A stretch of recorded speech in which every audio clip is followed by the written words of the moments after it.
गोवा में देखते हैं समंदर की लहरें वहां पर क्या कर रही हैं। शुभांकर वहां से हमारे साथ इस वक्त जुड़ चुके हैं। शुभांकर, इसके पहले वोट प्रतिशत को लेकर जबरदस्त तरीके से आपसे चर्चा हुई थी कि वोट प्रतिशत बहुत बड़ा रहा है दूसरे राज्यों के मुकाबले तुलना की जाए तो। गोवा का रिजल्ट, अब एग्जिट पोल का आंकड़ा क्या कहता है, कितनी देर में बताने वाले? ये वोट प्रतिशत सामने आ गया। शुभांकर, वोट प्रतिशत की बात करेंगे, बीजेपी जो है सबसे ज्यादा वोट पा रही है यहाँ पर। वोट परसेंटेज के लिहाज से अगर बात की जाए, एग्जिट पोल के मुताबिक 33% वोट उसे मिल रहा है। कांग्रेस की बात करेंगे तो 32।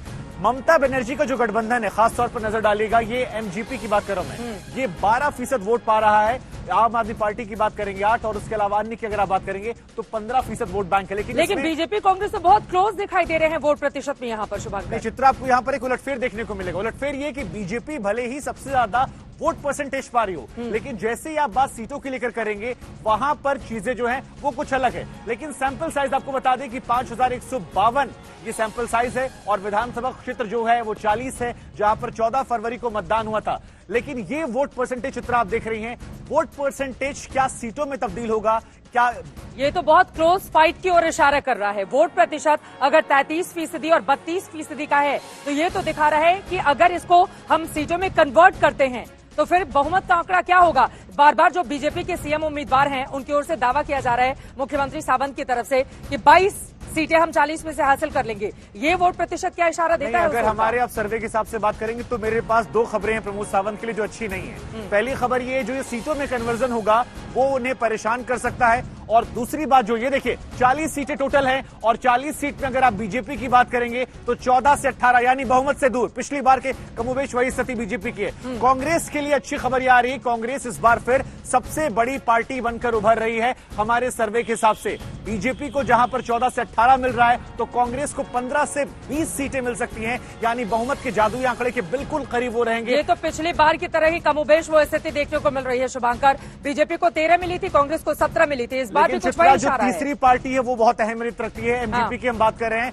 महाराष्ट्रवादी गौमंतक पार्टी जो बीजेपी की बड़ी अलायंस हुआ करती थी, लेकिन इस बार उसने ममता बनर्जी के साथ चुनाव लड़ा है। और एमजीपी की अगर आप बात करेंगे उनके प्रमुख की तरफ से कहा गया एमजीपी प्लस 2 से 5 और ये जो अन्य हैं ये क्या किसी का खेल बना और बिगाड़ सकते हैं? इसमें कई सारी पार्टियां जो छोटी पार्टियां भी हैं, आम आदमी पार्टी की बात भी हम कर रहे हैं, लेकिन जो ये 2 से 5 और 0 से 4 हैं, इनमें ज्यादातर वो पार्टियां जिनका बीजेपी से रिश्ता बहुत अच्छा नहीं है। खासतौर पर एमजीपी की आप बात करेंगे, साफ साफ कहा है कि प्रमोद सावंत हमें कबूल नहीं है। प्रमोद सावंत ने हमारे तमाम नेताओं को हटा दिया था, मंत्री थी, बीजेपी की पुरानी अलायंस थी, लेकिन अब ममता बनर्जी के साथ इस बार चुनाव लड़ा है। और इसमें ममता की कितनी सीटें और एमजीपी कितनी सीटें, इस पर भी आपको नजर रखनी पड़ेगी, क्योंकि इस बार गोवा का समीकरण फिर वही है, निर्दलियों को लेकर ही सरकार बनने वाली। अब सवाल यह है कि देखिए कांग्रेस पार्टी ने भी बीजेपी से बहुत कुछ सीख लिया है। बीजेपी ने छोटी पार्टी होते हुए भी, नंबर 2 होते हुए वहां पे अपनी सरकार बना ली थी अन्य निर्दलियों को मिलाकर।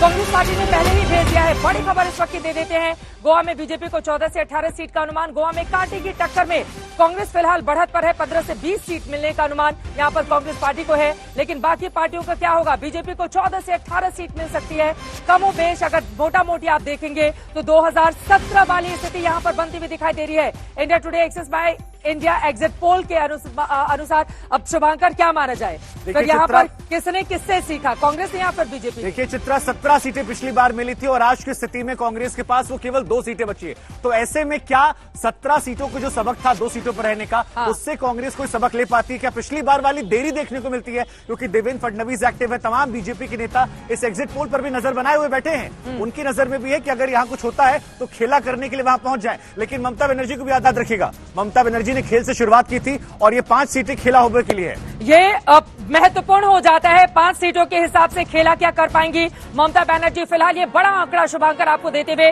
40 कुल विधानसभा सीटों में से बीजेपी देखिए 14 से 18 पर, जबकि कांग्रेस पार्टी 15 से 20 पर जाती हुई दिखाई दे रही है। और बाकी जो छोटी छोटी अन्य पार्टियां हैं 2 से 5 पर या 0 से 4 पर। सीधे संजय जी आपका रुख करते हुए इन आंकड़ों के जरिए गोवा क्या संदेश दे रहा है? संजय जी, ये भी महत्वपूर्ण है, किसी को भी स्पष्ट तरीके से बहुमत इसमें मिलता हुआ नजर नहीं आ रहा है। चित्रा, बिल्कुल संदेश बहुत साफ है। अगर एग्जिट पोल के अनुमान से देखें कि कांटे का मुकाबला है।